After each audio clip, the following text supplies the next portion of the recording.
At no time, we never had to deal with a world recession like Tom Adams had to deal with a world recession.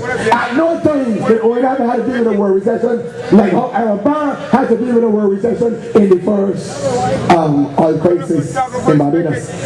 And I want to now bring you the evidence of that. Put up the first slide for me, my friend.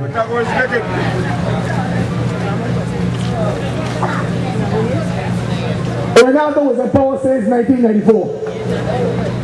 And whenever the United States goes into recession, all of the other countries went into recession. In 1972, 73, 74, there was an oil crisis. And that oil crisis created economic difficulties for the Barbados economy. And as a result of that, Errol, the great Errol Walter Barrow, lost in the 1976 election. By 1981-82, Tom Adams had to deal with another world recession, and he had to deal with a reduction in the sugar quota for the United States from 25,000 tons of sugar down to 5,000 tons of sugar. Tom Adams again lost the election by 1986. By 1994, 91, 92, 93, 94, there was a world recession, and the evidence of what I'm saying to you can be shown on the slide. United States in 1994, when NATO took over, had a growth rate of 4%. By 1990, I want to make sure I can't see the slides from here. By 2000, the United States economy was still growing. By 2001, the United States economy was still growing.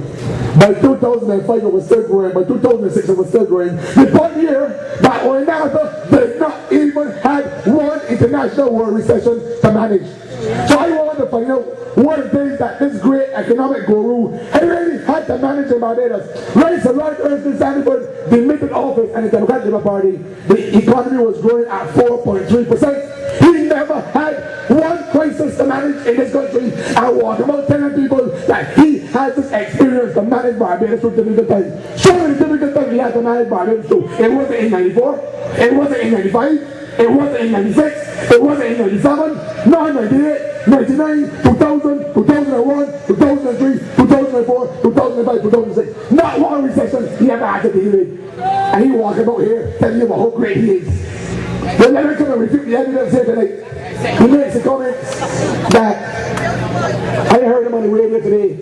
Barbados is #1 in the world with respect to developing countries. But I want you now to look and see that back in 1991 and in 1992, Barbados had achieved the #1 rating under the Democratic Labour Party. And by 1991-92, even though we had a world recession, so Lord Ernest Sanford and Barbados still had a #1 rating. Under Oinata, by 2005, Oinata had reduced that rating from #1 to #5. But what is even more ridiculous than that? Give me the next slide.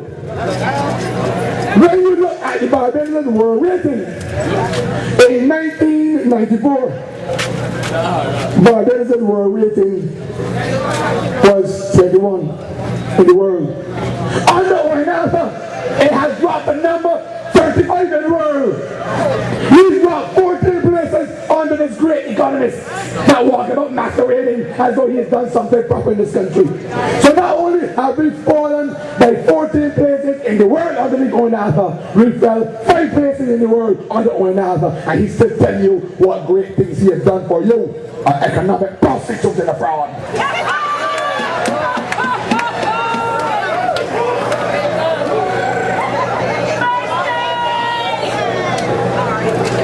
Standard & Poor's rating there, please. Standard & Poor's rating. In 1994, Barbados had a rating by Standard & Poor's on its long-term foreign currency risk at A-. And A-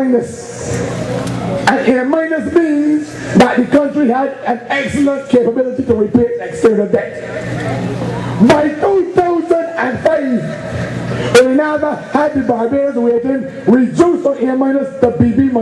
And what BB- means is that the country's capacity to repay its debts was uncertain. So Oinata brought Barbados to the brink of being rated as a country not worth international investment. And he walks about Barbados telling you how good he has been for Barbados. Brought us to the brink of economic disaster by 2005. These are the facts. Let's take on and refute the slides and bring Master with you.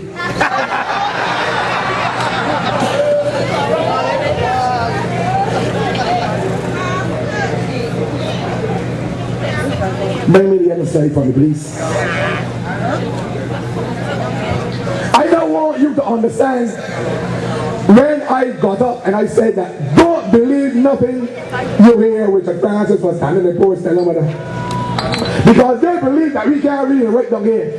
And we don't have the sense to be able to work with things for ourselves. I want you to cast your attention to the year 2005, 2006, and 2006, 2007. And all of the macroeconomic factors got worse between 2005 and 2006. Let me identify them for you. The fiscal deficit, that's how much money you're spending beyond what you're collecting in revenue. It was $440 million in 2005, and after increased it to $525 million by 2006. Inflation was 4%, and after worsened it down by 5%. The external current account deficit, that's the foreign exchange gap you got to make up by borrowing, was $700 million and $661 million, or after make up $861 million. It went out to increase the national debt from 2 billion to 6.5 billion. And do you understand that even though all their parameters got worse, Standard & Poor's gave Barbados a better rating? Oh, we did improve from BB minus to BB plus. Even though all of our macroeconomic factors got worse.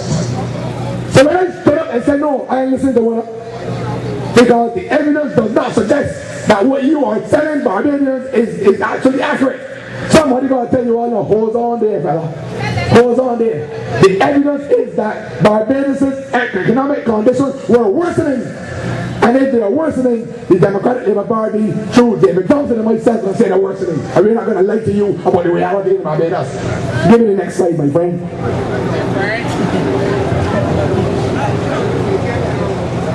When the National came to Parliament in 2005, and the budget, when NASA said that he had an unsustainable debt at 76% of GDP. That is the same man that by 2006 pushed it up to 85%.